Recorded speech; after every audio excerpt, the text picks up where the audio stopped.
মুসলিম শরীফের এক বর্ণনায় এসেছে, নবী করিম সাল্লাল্লাহু আলাইহি ওয়াসাল্লাম বলছেন, লা ইয়ারহামুল্লাহু মান লা ইয়ারহামুন নাস। রাসূলুল্লাহ বলছেন, যে ব্যক্তি মানুষের প্রতি অনুগ্রহ করে না, দয়া প্রদর্শন করে না, আল্লাহ তার উপরে দয়া প্রদর্শন করেন না। তো সুতরাং আমাদের দায়িত্ব এবং কর্তব্য হলো প্রত্যেক ব্যক্তির উপর ইহসান করা, দয়া করা। বিশেষ করে প্রশাসনের ভাইদেরকে বলবো, ইদানিংকালে যে পরিবেশ এবং পরিস্থিতি তৈরি হয়েছে, যে রাস্তায় যারা আন্দোলনরত শিক্ষার্থী ছিল নির্বিচারে যেভাবে গুলি করা হয়েছে, অসংখ্য মানুষ সেখানে জীবন দিয়েছে। প্রশাসনের ভাইদেরকে বলবো, আপনিও তো মানুষ, আপনারও তো সন্তান আছে, আপনারও তো ভাই আছে, আপনারও তো বোন আছে, আপনারও তো মেয়ে আছে। এই জায়গায় যাদেরকে আপনি গুলি করছেন, আপনি যদি এই জায়গাগুলোতে আপনার ভাই কিংবা আপনার বোন কিংবা আপনার সন্তান, আপনার ছেলে, আপনার মেয়েকে যদি বিবেচনা করেন, তাহলে কি আপনি পারবেন এ নির্দয়ভাবে মানুষের উপর গুলি চালাতে?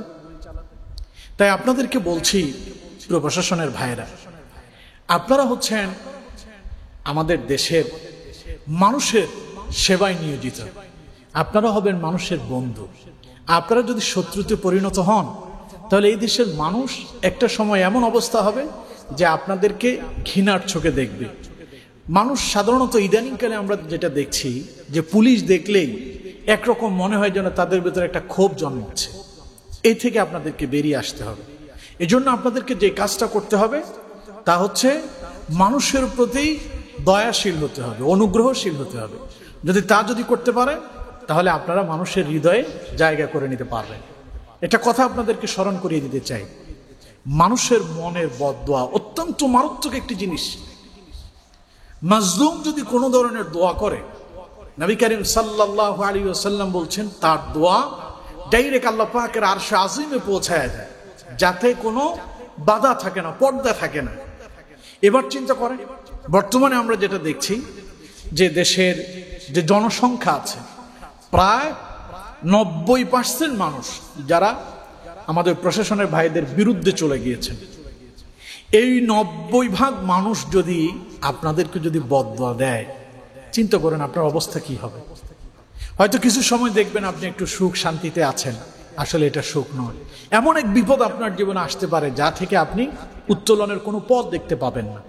এজন্য প্রশাসনের ভাইদেরকে বলছি, দয়া করে মানুষের প্রতি আপনারা দয়াশীল হবেন। আপনারা নির্বিচারে গুলি চালাবেন না। অন্যায়ভাবে আপনার হাতে যে রাইফেল সরকার দিয়েছে, এটা জনগণের টাকায় কেনা, আপনার এই বুলেট জনগণের টাকায় কেনা। আপনি যদি সেই জনগণকে যদি নির্বিচারে গুলি করেন, তার মানে আপনি সেবক হয়ে যার সেবা করার কথা ছিল, আপনি তার উপরে যার পয়সা দিয়ে গুলি কিনা হয়েছে, রাইফেল কিনা হয়েছে, বন্দুক কিনা হয়েছে, তার বুকেতেই আপনি গুলিটা চালালেন। সুতরাং আপনি কারো পক্ষপাতিত্ব হবেন না। আপনি দেশের প্রয়োজনে, মানুষের প্রয়োজনে কাজ করবেন। যদি তা করতে পারেন, আশা করি ইনশাআল্লাহ আপনারা মানুষের হৃদয়ে জায়গা করে নিতে পারবেন। আমরা শান্তি চাই, আমরা রক্ত চাই না। এই স্বাধীন দেশে আমরা স্বাধীনভাবে বসবাস করতে চাই। আপনারাও মানুষের কাছে প্রিয় পাত্র হবেন এবং মানুষের কাছে বন্ধুর মতো, আপনাদেরকেও মানুষ যেন সম্মান করে, বন্ধুর মতো কাছে টেনে নেয়, এমন আশা করব আমরা আপনাদের কাছ থেকে। আল্লাহ তাআলা আপনাদেরকে সেই তৌফিক দান করুক, আমাদেরকেও আল্লাহ তাআলা সেই পথে চলার তৌফিক দান করুন।